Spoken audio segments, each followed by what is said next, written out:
All right, so yes, we have to talk about it. The Donald Trump's health story has gone mainstream, and I want to be really careful with this story because Donald Trump is denying something that has not actually been alleged, and that is extremely suspicious, but I don't want to be alleging that thing. I think you're going to understand momentarily here.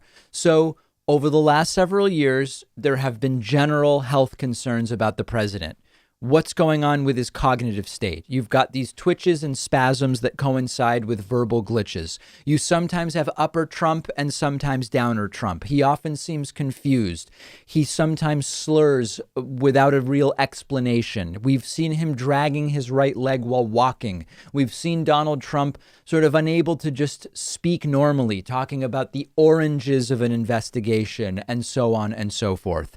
And then we had in 2019 that abrupt visit to Walter Reed Hospital, which we were told was merely Trump deciding on a weekend that he had a few extra hours in his day, so he would show up at Walter Reed and get a jump on his 2020.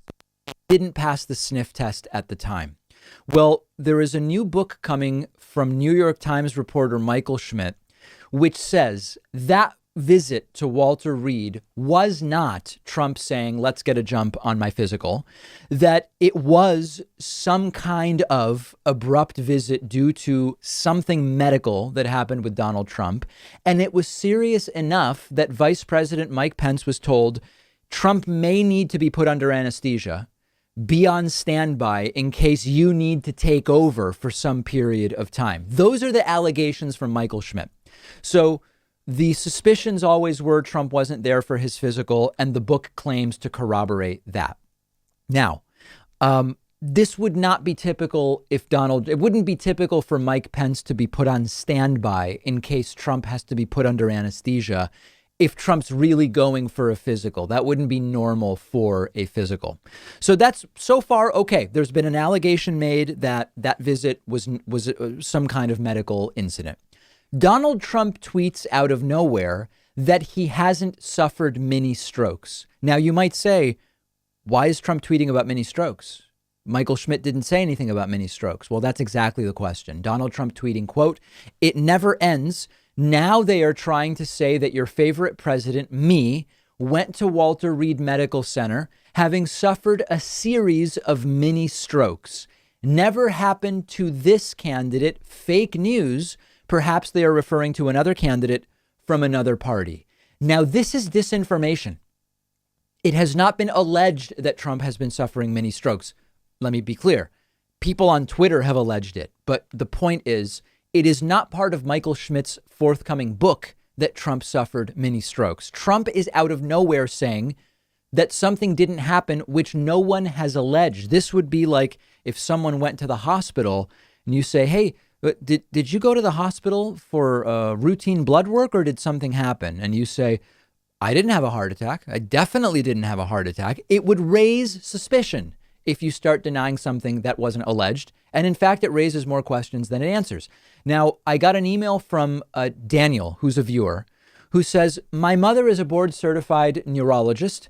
I showed her a few clips of Trump's foot dragging, slurred speech, etc., and she was fairly certain he had a mild stroke recently, possibly the night he was rushed to Walter Reed Hospital. So when presented with some of the video of Trump, you can certainly find medical professionals who would ask about something like a stroke, but it is not actually what the book alleges. Now, we also regularly see video, as is mentioned in the email, of Donald Trump walking and kind of dragging his right foot, not picking it up completely as he walks.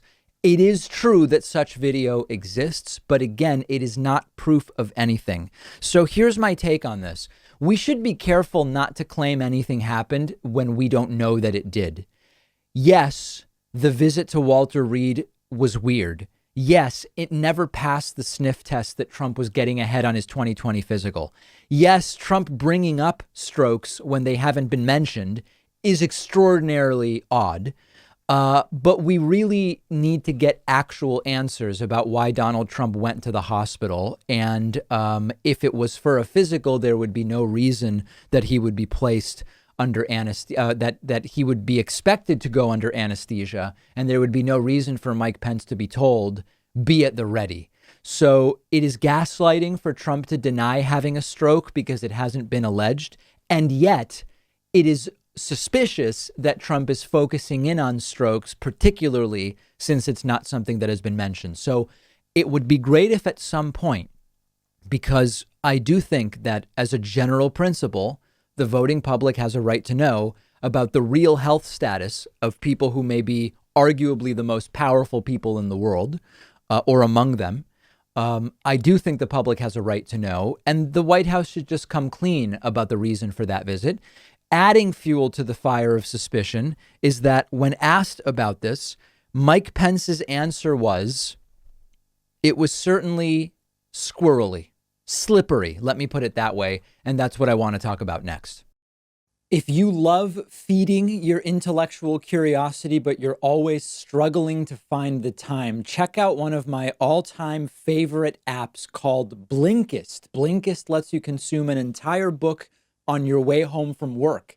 They take thousands of popular nonfiction books, condense each one into text or audio that you can get through in just 15 minutes, and you get all of the important core ideas and information from that book. It's perfect if you don't have enough time to do all the reading you want to do, or if you just want to sample a book before you buy the entire thing. I recently read A Brief History of Time, of course, by the great Stephen Hawking. This is a book that I have been aware of for so long, and other things got in the way, and it was fantastic to check it out on Blinkist. Blinkist has books on politics, philosophy, science. They have 27 different nonfiction categories, and a subscription is only about $8 a month, and you get the entire library. But you can try it totally free and get 25% off a subscription when you go to Blinkist.com/Pakman. I've put the link right underneath this video.